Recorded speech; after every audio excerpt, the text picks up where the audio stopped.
welcome to the show. It's been a while since my last podcast episode.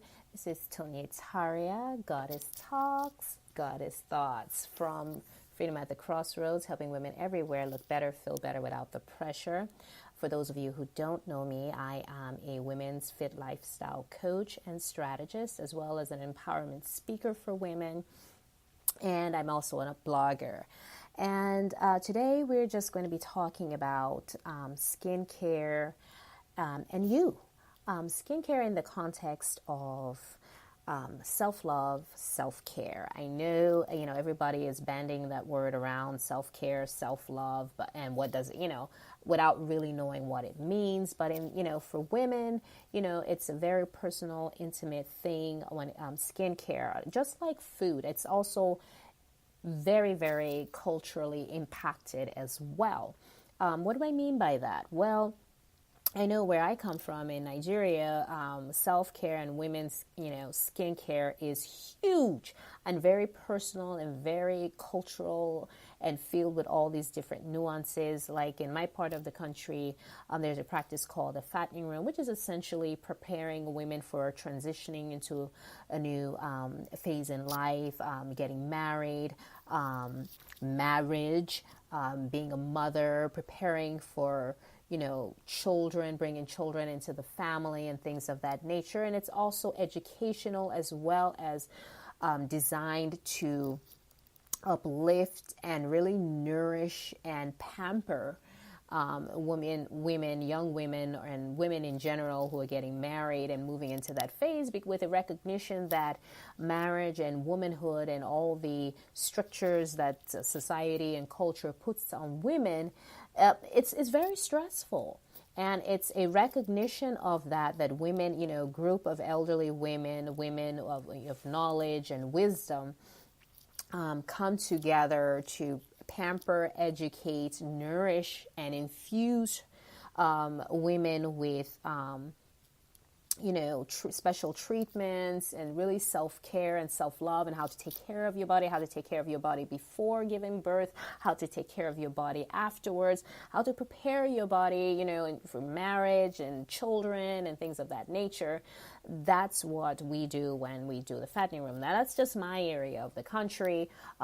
Traditionally, a lot of African cultures do something similar as women, and girls move into a new phase, a new stage in life.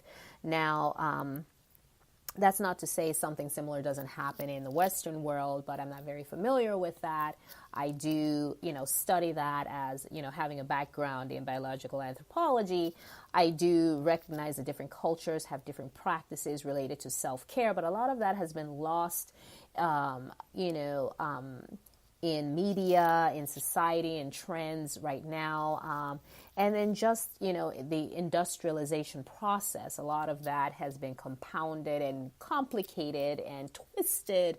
And we have we're in a place now, we're in a space now where women are actually standing up and rebelling against the strictures of society, against the inequity, against unrealistic demands and bargainings that one has to, as a woman, engage in society and culture today, as well as in the past. And so this is a generation now that refuses to be constrained and put in bondage any further by, with the same ties that women before them have gone through. And as women become more educated and more empowered and really begin to exercise their voice even more, we see that this is becoming more prevalent. And so you have movements like the self-care, self-love movement, and Me Too movement is also part of that as well. But that's a different aspect of it.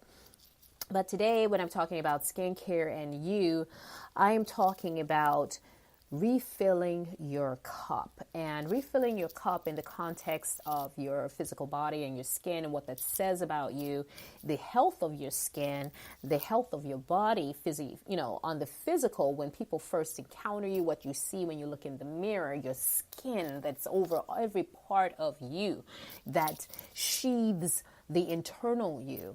I'm talking about your skin. And so what does that mean? Everyone knows, we all basically, do a basic wash in the morning when you get ready for work or you start your day. We all take, baths and wash our faces. But, women have a tendency, or rather, women are more connected to the body and the earth because we give birth and we're part of that, more closely connected to that life cycle because we actually carry life within us, in certain periods and with it throughout our lifespan. However, what I mean when I say your skin and you, what I'm talking about is what you put on your skin, how you treat your skin, how you treat what your outer exterior, what that says about you and what you're unconsciously projecting or what you've unconsciously internalized from culture and media and things of that nature. We all know when we're all fighting these unrealistic stereotypes of women's bodies or what constitutes beauty and things of that nature. Skincare, same thing. I've had the opportunity throughout my lifespan to try a variety of skincare lines. My mom was also a skincare freak.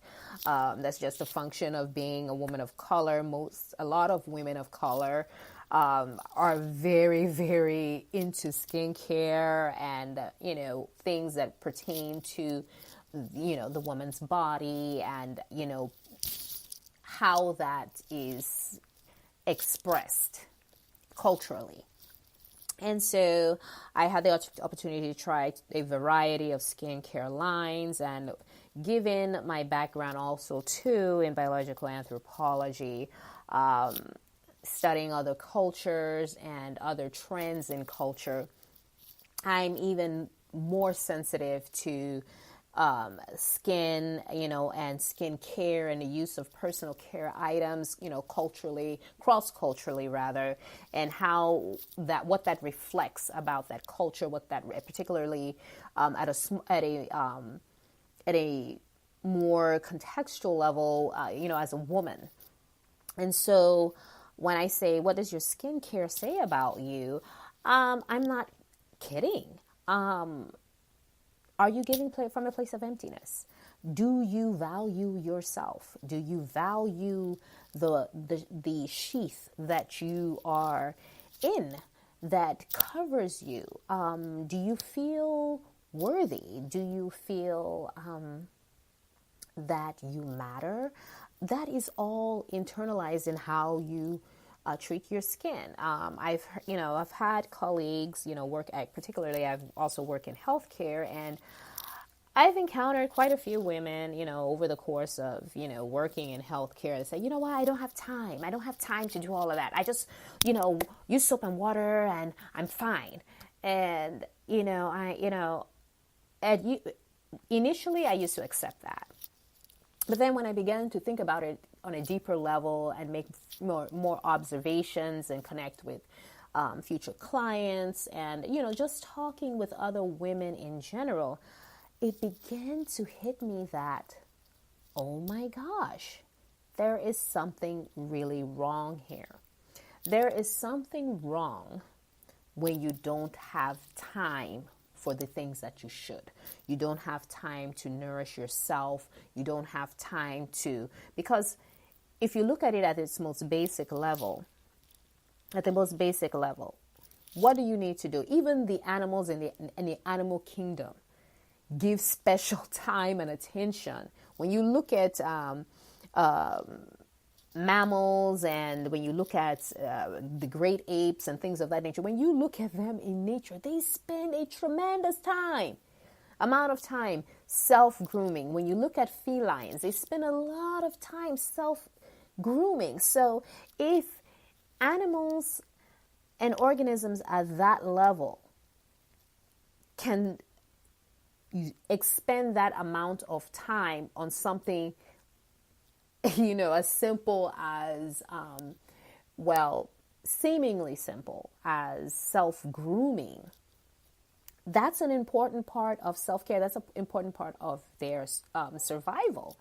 And it's funny how humans, in adapting to the stresses of society and the pushing and pulling and being tugged in 10 million directions, how we negotiate with our own selves and allow certain boundaries to be eroded. Because when you look at it at a deeper level, boundaries are a recognition of sacred spaces. They pertain to worth, self-worth. They also pertain to interactions and of relationships and things of that nature. So if you don't have a healthy relationship with yourself, as in you appreciate yourself, you know your self-worth, as in you recognize that you need to refuel, you need to nourish your body if you want to really be able to level up your life, you really want to engage and do those things that matter and that it really activate you, you must at the very least engage in more than adequate self-care, because self-care forces you to recognize that you are worthy. And so when you say something like, oh, I don't have time to do that, that means you don't have time for self. You don't have time to acknowledge your worth. And gradually you begin to disconnect from your own worth. And you begin to see your worth in what you're in actions, in activities that, or negotiations that or sacrifices that you made. And that is really, really a dangerous place to be. That disconnection leads to feelings of fatigue. It also leads to depression. It also leads to warped sense of self and sense of worth. So skincare, I guess what I'm trying to say here is that skincare is huge and it's very important, but we often trivialize it as we negotiate our worth with culture and with society by seeing or connecting our self-worth with whatever we're able to sacrifice. In other words, you find your worth in what you're able to sacrifice. And that should never be a foundation or a definition of self-worth. Every human being is worthy. Every human being means something. Every human being is important. And we women are so important to the survival of the species.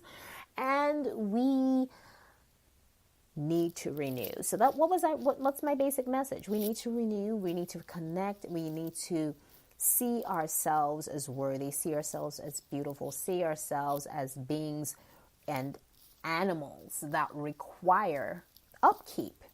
And you can't upkeep and keep your body at optimal level. You can't do those things you want to do. You can't be in those places and spaces that you want to be in if you have a twisted sense of self, if you have a twisted sense of self-worth, if what you see in the mirror reflects something that is out of alignment with it. And skincare or lack of skincare does that. So thanks for joining me today. Let's check out and tune in again. This is Tonya from Freedom at the Crossroads, helping women everywhere look better, feel better without the pressure. Thank you for tuning in.